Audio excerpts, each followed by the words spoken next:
Well, hey, Sam Nelson here again with the Total Franchise Experience.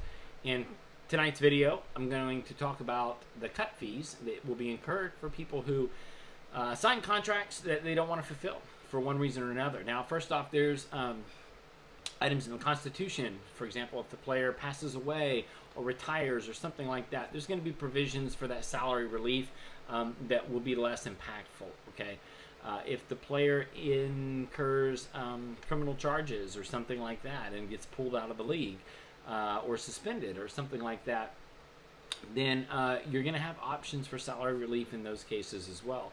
Now, because we don't want someone offering a huge contract to somebody that might retire, or we don't want someone to drop someone, say in Trevor Bauer's case, or in a case where there is a legal ruling that looks like it's going to be bad, and so you get free relief and you release the player, and then it's not as bad as we all thought it was going to be, and you get the player back. So if you have one of those three situations, death, retirement, or criminal charges, you can petition the EC for a penalty amount, and after analyzing each unique situation, we'll give you an amount.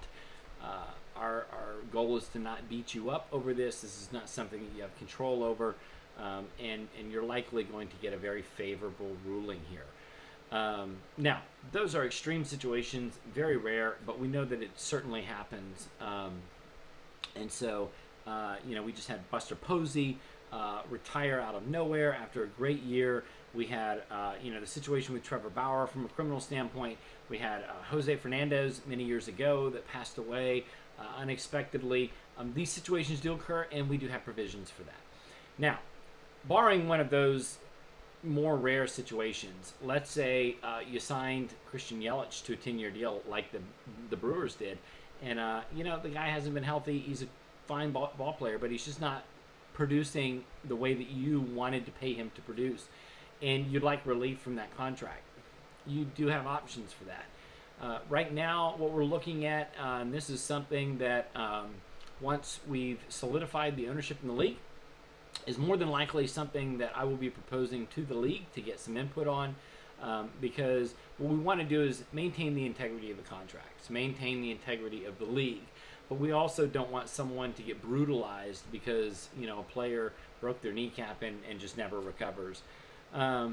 But right now, what we're looking at is all the money that you paid that year is going to be owed to the player. So if it's a $20 player from the draft and their salary is $20 in 2022, you're going to owe them all $20. You will have already paid that. There's just no refund for cutting the player. Very understandable. No objection there.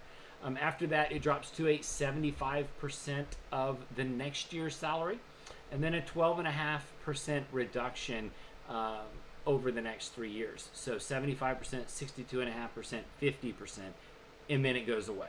So if you sign somebody to a 10-year contract, you're going to owe them this year's, and then you're going to owe them 75 of next year, 62.5 of year 3, and 50% of year 4, and then you're going to be released from that contract. Currently, the way we have it set up is it's a rolling period. So rather than have no penalty if you cut them in, say, year 5, you're going to owe all of year 5, 75% of year 6, 62.5% of year 7, and 50% of year 8, for example. Probably not flexible there because, again, I do want to maintain the integrity of the contracts, but that is certainly better than paying somebody for an increasing contract, for example, that's getting very, very expensive towards the end of the contract and you would like relief. If you're concerned about these situations, you do always have the choice to sign shorter contracts, for sure. So I hope this made sense. If anyone has any questions or comments, throw it in the chat there, and we can discuss this as we come together as owners prior to the draft. Thank you.